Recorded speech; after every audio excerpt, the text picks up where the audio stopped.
नमः शिवाय। आज हम शिव पुराण के विंध्येश्वर संहिता का 15 अध्याय पढ़ रहे हैं, जिसका शीर्षक है देश, काल, पात्र और दान का विचार। ऋषियों ने कहा, समस्त पदार्थों के ज्ञाता में श्रेष्ठ सूत जी हमसे देश, काल और दान का वर्णन करें। देश का वर्णन। सूत जी बोले, अपने घर में किया देव यज्ञ शुद्ध ग्रह के फल को देने वाला है। गौशाला का स्थान घर में किए गए देव यज्ञ के 10 गुना, जबकि जलाशय का तट गौशाला से 10 गुना है। एवं जहाँ तुलसी, बेल और पीपल वृक्ष का मूल हो, वह स्थान जलाशय तट से भी 10 गुना महत्व देने वाला है।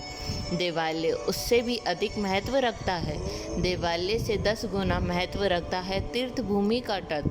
उससे भी श्रेष्ठ है नदी का किनारा, तथा उसका 10 गुना उत्कृष्ट है तीर्थ नदी का तट। इससे भी अधिक महत्व रखने वाला है सप्त गंगा का तट, जिसमें गंगा, गोदावरी, कावेरी, ताम्रपन्नी, सिंधु, सरयू और रेवा नदियाँ आती हैं। इससे भी 10 गुना अधिक फल समुद्र का तट है, और उससे भी 10 गुना अधिक फल पर्वत चोटी पर पूजा करने से होता है। और सबसे अधिक महत्व का स्नान वह होता है जहाँ मन रम जाए। काल का वर्णन। सतयुग में यज्ञ, दान आदि से संपूर्ण फलों की प्राप्ति होती है। त्रेता में तिहाई, द्वापर में आधा, कलयुग में इससे भी कम फल प्राप्त होता है। परंतु शुद्ध हृदय से किया गया पूजन फल देने वाला होता है। इससे 10 गुना फल सूर्य संक्रांति के दिन, उससे 10 गुना अधिक फल तुला और मेष की संक्रांति में, तथा चंद्र ग्रहण में उससे भी 10 गुना फल मिलता है। सूर्य ग्रहण में उससे भी 10 गुना अधिक फल प्राप्त होता है। महापुरुषों के साथ में वह काल करोड़ों सूर्य ग्रहण के समान पावन है, ऐसे ज्ञानी पुरुष मानते हैं। पात्र वर्णन। तपोनिष्ठ योगी और ज्ञाननिष्ठ योगी पूजा के पात्र होते हैं, क्योंकि ये पापों के नाश के कारण होते हैं। जिस ब्राह्मण ने 24 लाख गायत्री मंत्र का जाप कर लिया हो, वह भी पूजा का पात्र है। वह संपूर्ण काल और भोग का दाता है। गायत्री के जाप से शुद्ध हुआ ब्राह्मण परम पवित्र, इसलिए दान, जाप, होम और पूजा सभी कर्मों के लिए वही शुद्ध पात्र है। स्त्री या पुरुष जो भी भूखा हो, वही अन्न दान का पात्र है।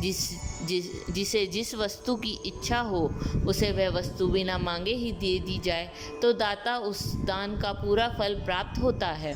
याचना करने के बाद दिया गया दान आधा ही फल देता है। सेवक को दिया दान चौथाई फल देने वाला होता है।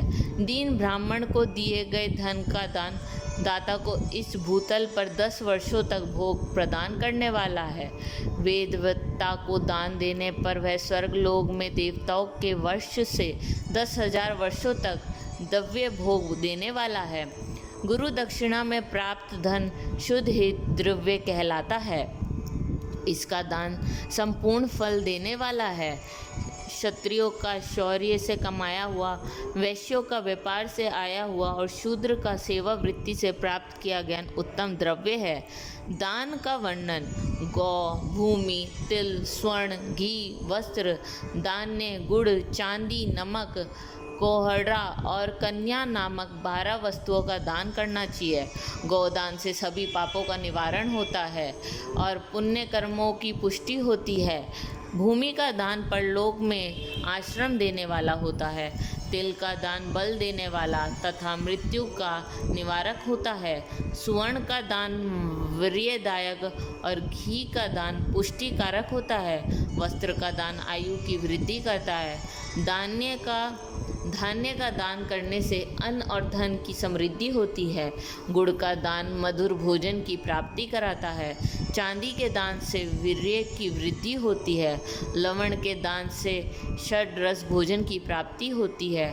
कोहाड़ या कुष्मांडा के दान को पुष्टिदायक माना जाता है। कन्या का दान आजीवन भोग देने वाला होता है।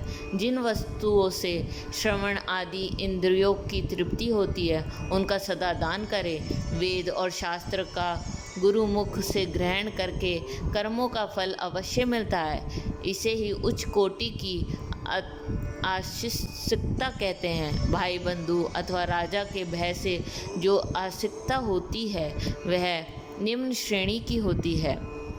जिस मनुष्य के पास धन का अभाव है वह वाणी और कर्म द्वारा ही पूजन करे। तीर्थ यात्रा और व्रत को शारीरिक पूजन माना जाता है। तपस्या और दान मनुष्य को सदा करने चाहिए। देवताओं की तृप्ति के लिए जो कुछ दान किया जाता है वह सब प्रकार के भोग प्रदान करने वाला है।